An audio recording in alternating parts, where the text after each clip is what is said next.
سورۃ الاحزاب آیت نمبر 40 مکانہ محمدin ابا احد من رجالکم ولکن رسول اللہ وخاتم النبیین وکان اللہ بکل شیء علیما۔ محمد صلی اللہ علیہ وآلہ وسلم تمہارے مردوں میں سے کسی کے باپ نہیں ہیں، لیکن وہ اللہ کے رسول ہیں اور سب انبیاء کے آخر میں یعنی کہ سلسلہ نبوت ختم کرنے والے ہیں، اور اللہ ہر چیز کو خوب جاننے والا ہے۔ اس آیت کے شان نزول کے حوالے سے ہم کچھ چیزیں ڈسکس کرتے ہیں۔ اس آیت کا جو شان نزول ہے وہ 4 ہجری میں رسول کریم صلی اللہ علیہ وآلہ وسلم نے اپنی پھوپھی زاد بہن حضرت زینب کا نکاح اپنے منہ بلے بیٹے حضرت زید سے کر دیا، لیکن ان میں نباہ نہ ہو سکا اور ان کے درمیان کچھ عرصے کے بعد طلاق ہو گئی۔ اس کے بعد آپ صلی اللہ علیہ وآلہ وسلم نے اللہ تعالیٰ کے حکم سے حضرت زینب سے خود نکاح کر لیا، جس پر مشرکین نے اعتراض کیا کہ اپنے منہ بولے بیٹے کی متعلقہ سے نکاح درست نہیں۔ ان کے رواج کے مطابق متبنہ یعنی منہ بولے بیٹے کے ساتھ جو ہے وہ متعلقہ سے نکاح جائز نہ تھا۔ اس پر یہ آیت مبارکہ جو ہے وہ نازل ہوئی۔ اب اعتراض کا جو رد ہے، کفار کا اعتراض جو اس کا رد کیا گیا اس آیت کے حوالے سے، اس آیت میں اس طرح بیان کیا گیا کہ محمد صلی اللہ علیہ وآلہ وسلم مردوں میں سے کسی کے باپ نہیں، محض متبنہ ہونے سے کوئی کسی کا باپ نہیں ہوتا۔ متبنہ سے مراد لیپالک یا کسی کو جو ہے وہ گود میں لینا بچے کو، ٹھیک ہے، یعنی کہ اس کا حقیقی بیٹا نہ ہو۔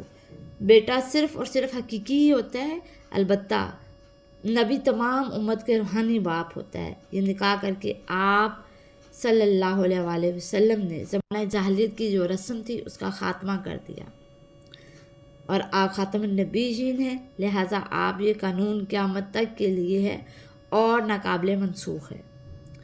دوسری اسی آیت کا دوسرا حصہ جو ہے،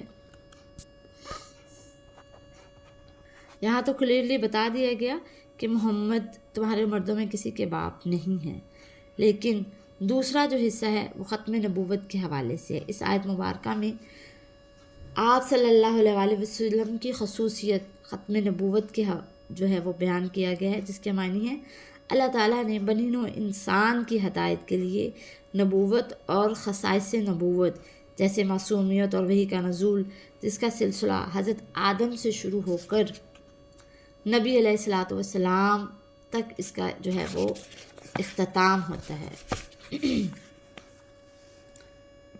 اور آپ صلی اللہ علیہ وآلہ وسلم کی ذات اقدس پر ہوتا ہے۔ آپ کے بعد قیامت تک کسی بھی قسم کا کوئی نبی نہیں آئے گا۔ جو بھی نبوت کا دعویٰ کرے گا وہ جھوٹا اور کذاب ہے، کیونکہ اس آیت مبارکہ میں ان چیزوں کی جو ہے وہ کلیئرلی بیان کر دیا گیا، یعنی کہ جو ایسا نہیں ہے کہ لوگ نہیں آئے تاریخ میں اور نبوت کا جھوٹا دعویٰ نہیں کیا، ٹھیک ہے۔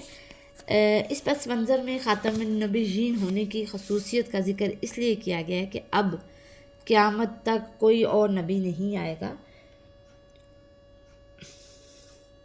نبی کریم صلی اللہ علیہ وآلہ وسلم کے عہد میں قانون اور معاشرتی اصطلاح میں کوئی کمی رہ جائے تو بعد میں آنے والا نبی اس کی کمی کو پورا کر دے۔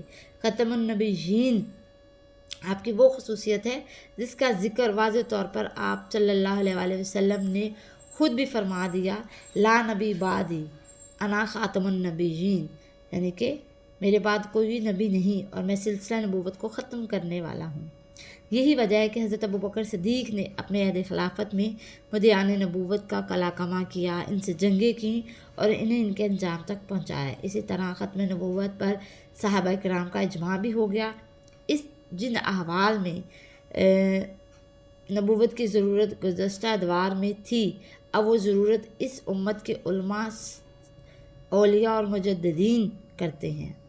حالات زمانہ میں مختلف تغیر و تبدل آئے اور مختلف مقامات پر لوگوں نے جو ہے تبدیلی آتی رہی وقت کے حالات کے ساتھ، تو یہ لوگ دین کو اس کی اصل جو شکل ہے اس میں پیش کرتے اور مسائل کا حل قرآن اور سنت سے جو ہے وہ نکالتے۔ بہت سارے لوگ آئے جنہوں نے نبوت کا جھوٹا دعویٰ کیا، اور پھر ان کو جو ہے وہ وقت اور حالات کے مطابق مسلمانوں نے ان کو جہنم واصل بھی کیا۔ آپ صلی اللہ علیہ وآلہ وسلم کے بعد قیامت تک جو بھی نبوت کا دعویٰ کرے گا وہ کذاب اور باطل ہے۔ اس کا ذکر آپ نے خود بھی فرمایا، اور اس امت میں کچھ لوگ پیدا ہوں گے جو خود نبی گمان کریں گے، حالانکہ وہ نبی نہیں ہوں گے، بلکہ وہ دجال اور جھوٹے ہوں گے۔ ٹھیک ہے، اس آیت مبارکہ میں اس چیز کو جو ہے وہ نبی علیہ الصلوۃ والسلام نے کلیئرلی جو ہے وہ بیان فرما دیا۔